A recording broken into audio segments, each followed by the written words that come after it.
Hola, soy Antonio Choi y es tu programa Viaje a otra dimensión a través de Radio Capital 96.7, tu opinión importa.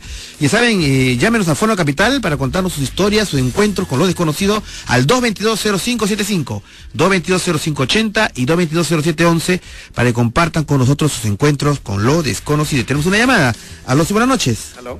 Hola, ¿qué tal? ¿Con quién tengo el gusto? Con Víctor de Villa El Salvador. Cuéntanos, Víctor. Sí, hace varios meses yo le llamé acerca de unos avistamientos que vi por esta zona y bueno, el día de hoy hace exactamente unos 10 minutos acabo de ver un objeto de color naranja que se aproximaba de la parte del mar y se quedó más o menos a una distancia de varios kilómetros, pues. Ok. A ver, vamos a ver, Víctor, ahorita son las 10:51 de la noche. Hace 10 minutos a las 10:41. Sí, fuera de eso, en ese momento me acerqué pues a llamar a la radio y bueno, cuando salí a ver, como nadie contestaba, salí a ver y no apareció nada. Pues luego de eso pasaron 5 minutos más y volví a ver esa luz anaranjada, pero ya que de un momento a otro aparecía y desaparecía y se ocultaba para la zona oeste. Lo que tú has visto, Víctor, es un punto anaranjado, una luz anaranjada, un disco, un aparato. ¿Qué es lo que has visto? Un punto. Un punto anaranjado. Sí. ¿No podría ser una estrella, un planeta, algo por el estilo? No, porque se acercó, de ahí se quedó un momento en el cielo, sin moverse, y de ahí se alejó. ¿Ya se movilizó mucho? Bueno, sí. Ya, bueno, entonces, en todo caso, vamos a hacer un llamado, ¿no es cierto? Como siempre hacemos aquí. Si la gente que está en Villa El Salvador o zonas aledañas, si ha tenido un tipo de avistamiento con respecto a lo que está comentando Víctor, llámenos para comentar esto también al 222-0575, 222-0580 y 222-0711 para complementar la información, para ver la posibilidad si es que a las 10:47 de la noche ha habido un avistamiento en esa zona de Lima Metropolitana. Muchas gracias, Víctor. Tenemos otra llamada. Aló, sí, buenas noches. Aló. Hola, ¿qué tal? ¿Con quién tengo el gusto? ¿Qué tal, doctor? Le habla Gustavo. Hola, Gustavo, cuéntanos, por favor. Respecto a este tema que está tratando, no, pero parece que ha olvidado el tema, bueno, o no se ha tocado el tema de Kapustin Yar, que le dicen el Roswell ruso. Ajá, claro. Ya donde se detalla, ¿no?, que en la época de la Unión Soviética se estaban haciendo en esa base pruebas de nuevos aviones y también de material nuclear, y que en una de esas ocasiones un ovni comenzó a analizarlo, ¿no? Bueno, analizar la zona, y los rusos enviaron un caza a derribarlo. Parece que hubo una confrontación y sí se llegó a derribar el ovni. Y también, bueno, también se llegó a derribar, bueno, el avión que lo fue a interceptar, ya, y también el tema de que una vez que este ovni fue derribado, ya hubo cierta hostilidad entre los supuestos visitantes con los rusos, ¿no? Y se describe, ¿no?, de que en las pruebas nucleares, aparecían estos ovnis a sabotear estas pruebas, ¿no? A destruir, digamos, lo que eran los misiles, las instalaciones, ¿no?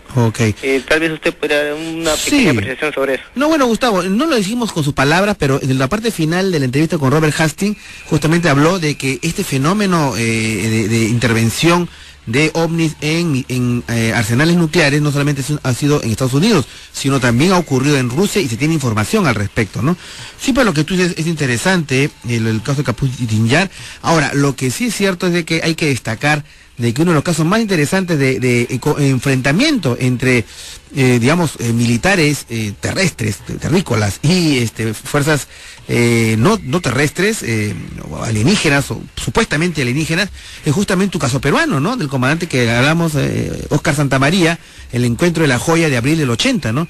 Es uno de los pocos casos en el cual, porque ha habido muchos casos de interceptación por aviones militares de ovnis, ya sea en el caso de Bélgica, por ejemplo, el general Wilfred de Brouwer me contó personalmente acerca de este caso extraordinario de los ovnis de Bélgica de la década del 70, también el caso del iraní, ¿no es cierto?, de Parvaz Shefaer, también tuvo un enfrentamiento, pero uno de los pocos que logró lanzar estos obuses, o sea que hubo un enfrentamiento abierto, fue justamente el caso peruano, y justamente de Óscar Santamaría Huertas, ¿no?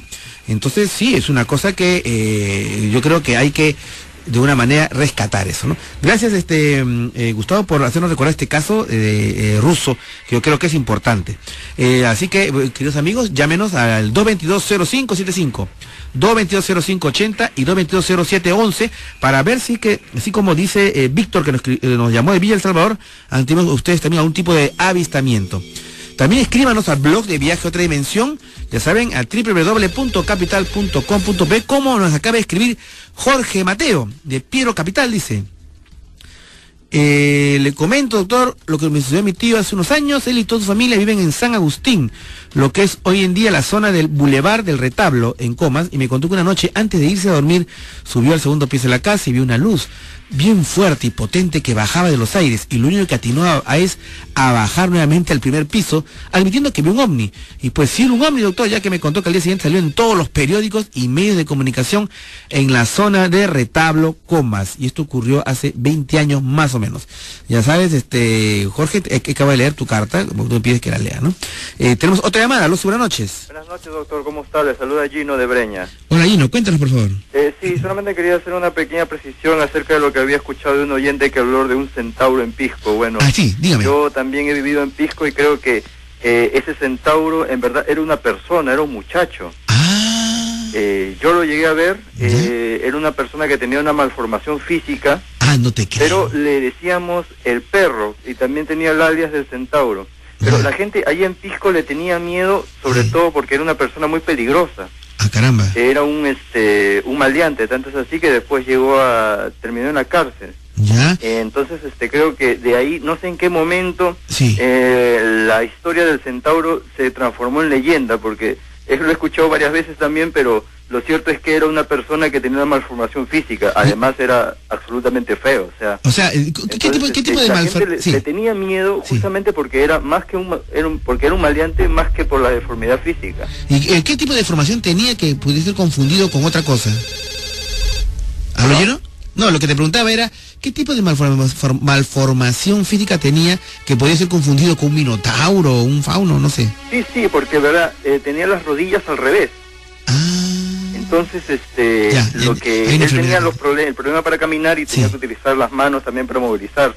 Claro. Entonces, cuando él se sentaba o se ponía de pie, a lo lejos parecía un centauro. Claro. Pero era muy peligroso, o sea, era un maleante. Era un maleante. Si usted revisa también los archivos del penal de Cachiche, seguramente lo encontrará ahí, no recuerdo cuál es el nombre, pero él purgó pena y no sé si es que estará vivo, pero lo cierto es que la gente le temía bastante, no tanto por su aspecto físico, sino por lo que él hacía. O sea, él era un maleante en el mercado de Pisco, robaba frutas, todo lo que hacen los maleantes. ¿De qué año estamos hablando, Gino? ¿Perdón? ¿De qué año estamos hablando? Estamos hablando de mediados de los 80, inicio de los 90.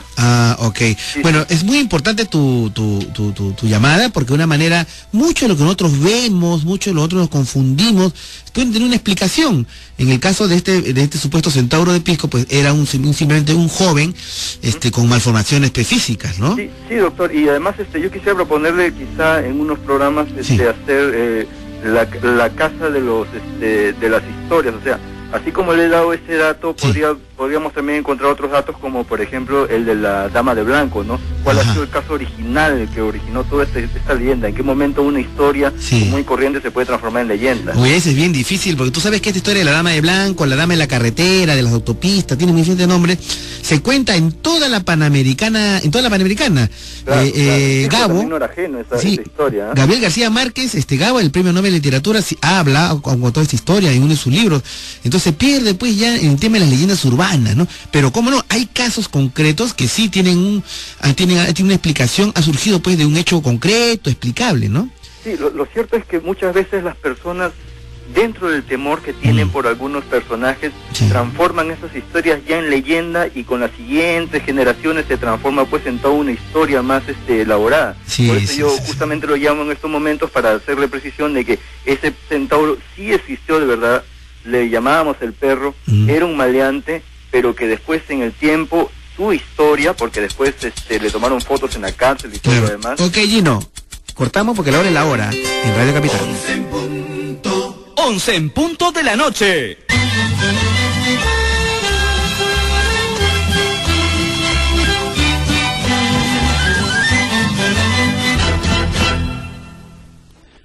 Bueno, queridos amigos, y bueno, muchas gracias, Gino, por tu aporte.